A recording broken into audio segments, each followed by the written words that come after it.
Okay, so they're going to head off on their little adventure. They're going to go up through the kitchen to do what they do. And we're going to be here, and we're so excited to welcome Father Mark to give us the first of this two-part series of presentations tonight.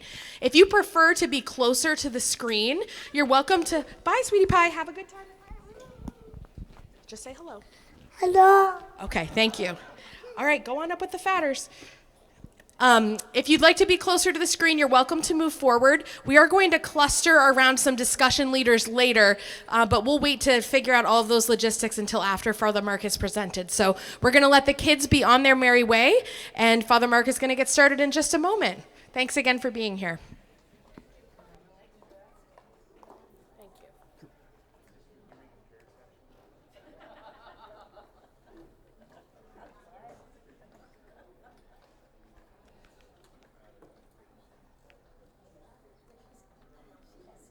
Good evening. Is that loud enough?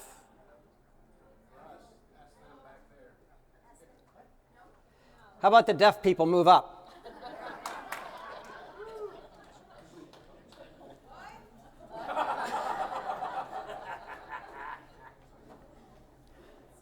The smart acres can stay in the back. Well, welcome. I'm not sure what kind of a presentation we're doing here, if it's really connected with the second week or not. But one of the things that we were talking about, we being Jesse and I and some of the staff, is what we're trying to accomplish, not just as part of Lent, but as part of a bigger picture. And so if you take a look at the bigger picture, let me get to the bigger picture. One of the markers for a faith community is our Mass attendance. And so if you've been in church over any length of time, you know that we've declined the number of people that are attending church.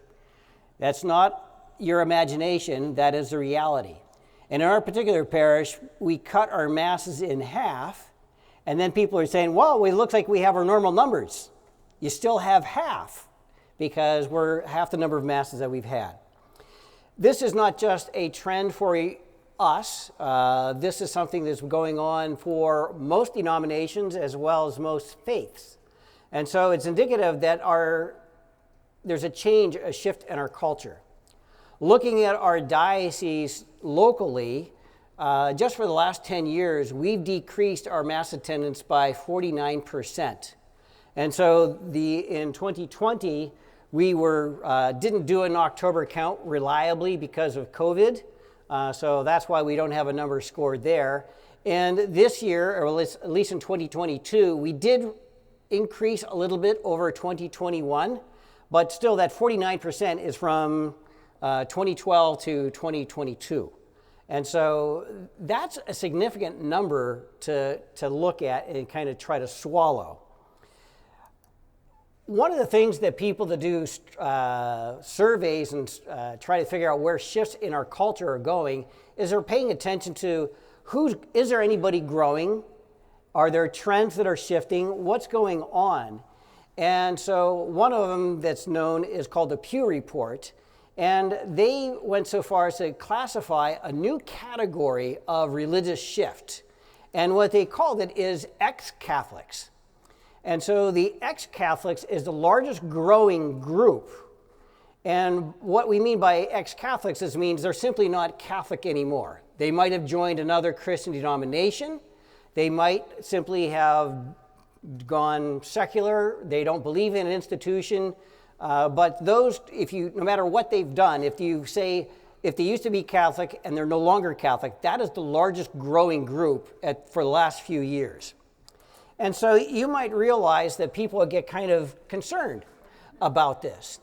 And so this is a more recent concern for the United States. In Europe, they had non-practicing Catholics for a longer trend than in the United States. And so our United States Catholic Conference of Bishops, the USCCB, is gathering and they're saying, okay, this is a concern. Not just the people in the pews are concerned, our leadership is concerned about this. And they're asking, don't they like us anymore? What's the problem? And the response from people is, how much time do you have if you're going to ask the question, don't you like us anymore? And I think that even people that are pro-church will acknowledge that the church has many issues and concerns that we need to address.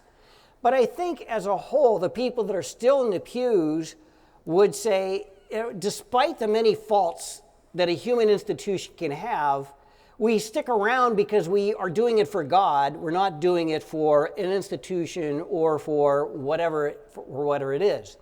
So it still kind of begs the question, why would people be leaving if we who remain are so convinced and sure that there's something of value here besides the institution itself? So it's kind of like, why would you throw out the baby with the bathwater when it seems like a good majority of people aren't sure that there's a baby in the tub, or that there was a baby in the tub, and maybe the baby grew up and got out of the tub and moved on to cleaner showers or something else. And so this is the dilemma that we as a church are in. So the Pew Report put numbers to what everybody was sensing, and it basically said 70% of professed Catholics are not sure what they believe in, or don't believe in what the church would say is this thing called real presence. And their numbers are kind of confusing because we are kind of confusing. Ironically, there are people that will say they understand what the church teaches, but they don't believe it. I get that. There's also people that believe in the real presence, but they're not sure what the church actually teaches about the real presence. That's kind of confusing.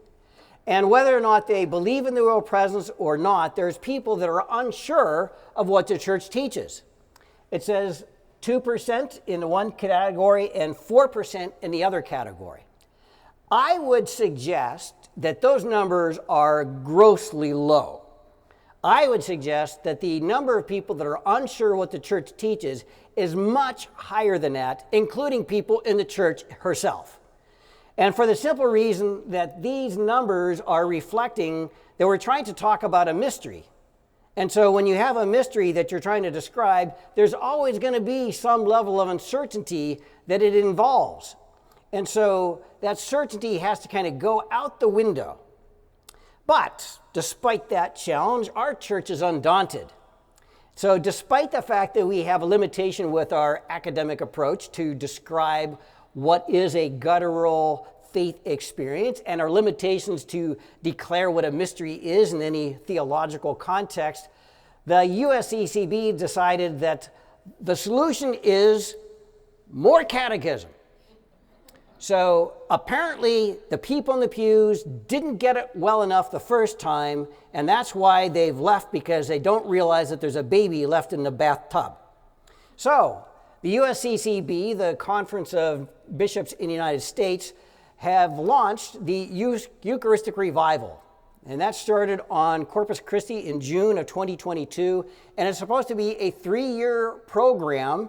And it's still kind of loosely defined what it is we're going to accomplish in this Eucharistic Revival.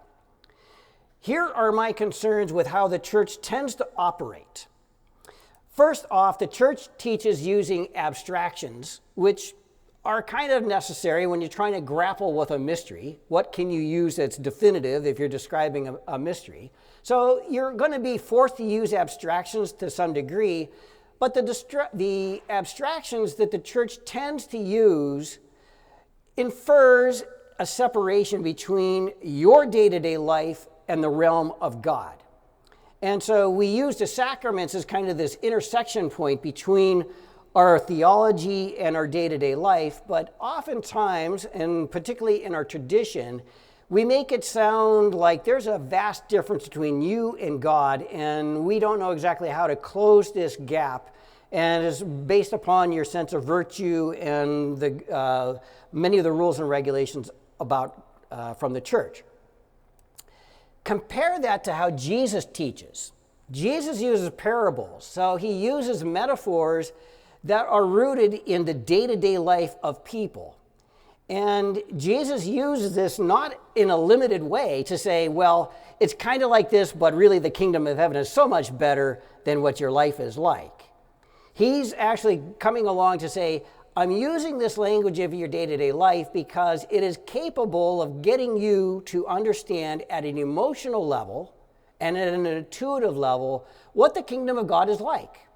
And I think what that helps us to do is to realize not only what the kingdom of God might be like, but also to recognize that there's a certain glory within our own human experience that Jesus really kind of puts a seal of approval on. So this is kind of why he ran afoul with the Pharisees who wanted to have this regulatory approach to things. And Jesus is coming along to say the people that are in the trenches, the people that are in fringe parts of society have the capacity of understanding and experiencing and living the gospel as authentically as the people were using theological terms. All you have to do is look back to your own catechism, and you can just realize the number of words that the church has used to describe the mystery. And I'm not saying that these words are necessarily wrong or bad, because they're not saying just one word. They're using a multiplicity of words trying to cover a mystery. It's an impossible task. But the problem is when we use specific definitions that are outside the context of our day-to-day lives. We're struggling so hard to grasp onto the philosophy or the theology that is there. I think it remains disconnected from our more visceral, emotional, psychological experiences. And when we focus on these words, so if these next 3 years are going to be focused on, we're going to get a vocabulary test next month, and we're going to see if you remember exactly what all these different terms are about, that's going to force us to look at things in a very narrow perspective, which might not serve a greater good or a greater purpose. The analogy I use for this is like we're focusing on particular abstractions, theologies that have their own relevance, but if we are only seeing them as separate entities and not realizing how they're woven into the fabric of our lives, all we see is these individual fibers without realizing the bigger picture is the more important piece of the whole thing. God is equally present in all the details and the big picture all at the same time. And so our faith lives have to be equally challenged to focus on the details, but also never lose sight of the bigger picture. Not just within our own diocese, but within other parts of the Church of the United States, any of the documentation that I've seen regarding the Eucharistic revival, they keep emphasizing some very key particular things. One is, if you haven't had a Eucharistic procession, why don't you have a Eucharistic procession on Corpus Christi? It's part of our tradition. If you don't have a regular adoration, why don't you consider doing that? And so the focus tends to be in the Eucharist in a very particular perspective of things, and that's no doubt a very significant part of our tradition. But what happens is when we focus on these things, we narrow it down to this tunnel vision, and we lose the context in which we're supposed to understand these mysteries. And so when we get to the point where we create something that becomes a privatized adoration or a privatized piety or a privatized devotion, we're kind of missing what Jesus was trying to accomplish in the Last Supper, which was sustaining and building a community that was supposed to go out and build and sustain more community. One of the terms that we have used, that at least I heard when I was growing up, was we refer to the Eucharist as our source and our summit. And there's some vagueness here, but also I kind of like that term because it gives us a launch point, if you will. So when we talk about the Eucharist as a summit, when I was in grade school, or maybe, I don't know, I might have been in major theology when they were saying the reason why we're the summit is because it's the highest thing that we can do in a liturgical form, is to gather as a community to celebrate the Last Supper. And yeah, at a certain level, I understand that that is a pretty high level thing. There's a lot going on in the theology of the Mass, and you can spend an entire life trying to unpack all that. But part of the problem is if we create this level of abstraction and we hold on to that as an elevated presence or an elevated state of our own mind, we're kind of missing out on the fact that we can't have a summit experience if it's not built on a mountain of day-to-day experiences. So I would suggest that maybe we, as part of our Eucharistic revival, need to go back to the foundation, which is our root lives, to encounter God there. So only then can we have an understanding of what the Eucharist is supposed to mean in the context of the Mass. And so Sister Ricardo used to say this all the time. Jesus used to play with kids and teach adults. And the church tends to teach children and play with the adults with how we treat some of our theology. And so I would recommend that we go back to our more primitive, our more basic approach to our experiences of life to be able to encounter what was formative and important to our psychology and our emotions, and then we'll be in a better position to understand what the Eucharist is supposed to be about. So if we are going to be old school and say that the old style Mass was the pinnacle of our liturgical style. The smells and bells of 50 years ago were fantastic. The Latin lost everybody in the sense of mystery. There was all sorts of robes and delegations of who was supposed to do what.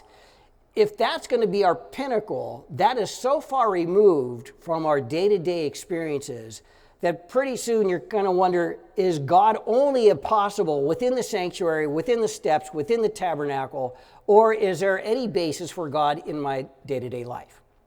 So I would suggest that in addition to whatever else is taught for vocabulary lessons over the next 3 years, we attempt to keep things real. So what I'm going to offer now is just one example of how we can perhaps go back within our own individual lives to encounter things that are perhaps formative and sets us up for experiencing God elsewhere. In 1978, my parents decided they were going to renovate half of their basement. And they had done it in their previous home, and in 1978, I was in the 8th grade, and I was suddenly old enough to be able to work with my dad, trusted with a power drill, maybe do some other things. And it was interesting because in that, working with him, I learned stuff that a typical 8th grader is not going to learn. How you're supposed to use furring strips to level a wall, or to install a suspended tile ceiling, or to create a vapor barrier, all the stuff that goes into that. I was just in awe of how that would work. And I learned an awful lot, not just of the structure of remodeling a basement, but I learned to see things differently. And so it was there that I started to see what my dad would call cogitation. Cogitation, I would say, is the fine art of problem solving and strategic planning. And so my dad was very good at this, and I was able to see how his mind started to work, even though he was a man of very few words. I recognized that my mother did not share that vision because when she saw my dad, she saw him standing around with his beard in his hand, staring at work that wasn't getting done. And so I started to realize I have a different vision of what's going on than my mother does. So that was an interesting phase in my life to see my dad differently. We finished the job, the family room, not according to my mother's time scale. She would like it done much sooner. But that was the pinnacle of 1970s decor with that kind of gross green everything, the paneling, the carpet. I thought we were ahead of the curve by putting a mural on the wall and having some fake stone installed. But the family room came to be, for me, what I would call a psychological and physical sanctuary. And so the way that I encountered the family room was in the basement, in addition to your standard washer and dryer and workbench, we also had this ancient Tappan gas stove.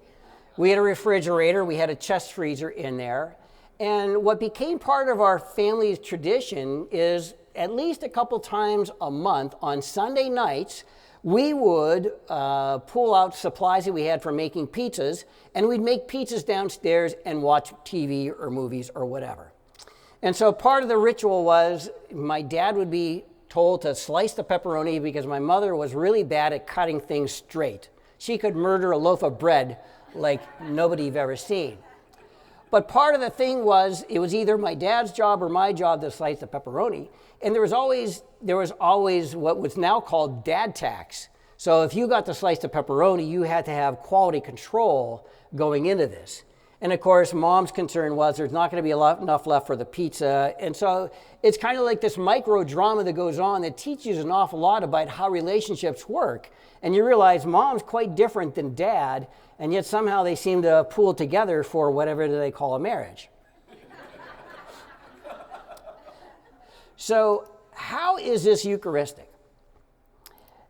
The reality is this is Eucharistic not because I'm saying the Eucharist is equivalent to pizza or family rooms or even specific relationships. I say it's fundamental because the Eucharist is about planting seeds, fostering growth, and reproducing what is important elsewhere. So the reality is we no longer own the house. The family room's probably been changed. It was disgusting decor that I would not accept today. Pizza is probably not my primary form of connection with somebody else, but it was that sanctuary, the basement that you went to, that you held off the trials of tomorrow. Monday morning would come as school or work for all of us, and we were for a couple of hours able to put that at bay and enjoy each other's company and the security that the basement kind of gave. And so for me, that basement became the Last Supper-esque. It was the final hours of Sunday, the final hours of weekend freedom before the harsh realities of Monday would kick into gear. And so that's similar to what the apostles were experiencing at the Last Supper. It was also an upper room, only ours was downstairs. So it's a place that you can kind of set aside for some isolation to be able to build community that is eventually going to leave to go out and do something elsewhere.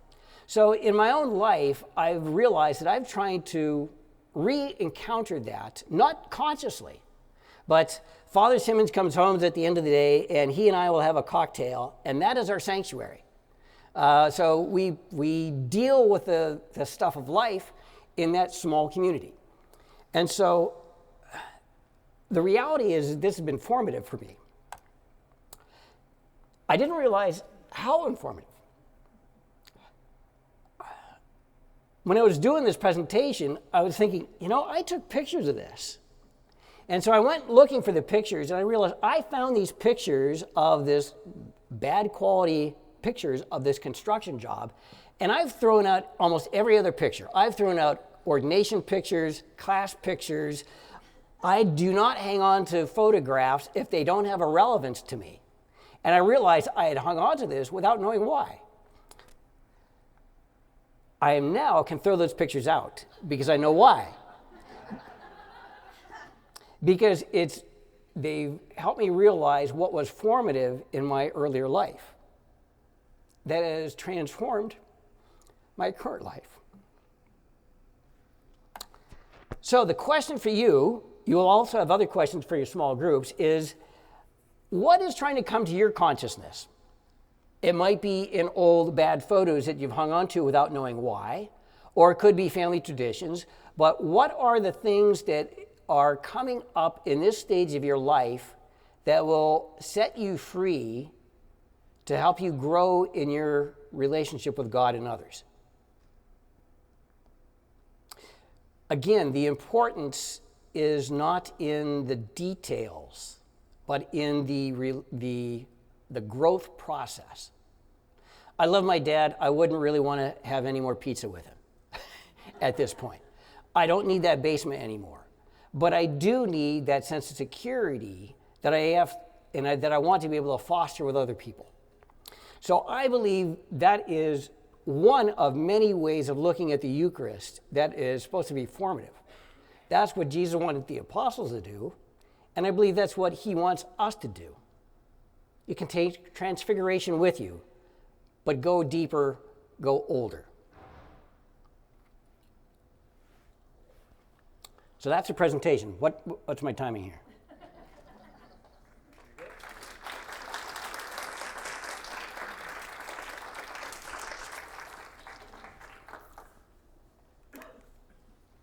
Thank you. Discussion leaders, small group leaders, can you raise your hands, please? I'm also at that table in the corner there. We had somebody drop out, so I don't have a discussion leader for this table. However, I do have a stack of discussion questions if one of you would like to take it on yourself to foster conversation.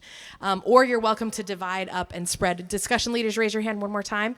I know that we're at sort of long tables, so I'm going to encourage you to cluster around your people. You might want to circle up your chairs or get comfortable so you can hear everyone. And we're going to have some time to have conversation about the question Father Mark posed, as well as a couple other questions at your table. So take the time to, if you haven't yet, see the names and get to know the folks who are there and start the conversation. Question? Oh, can you put the question back?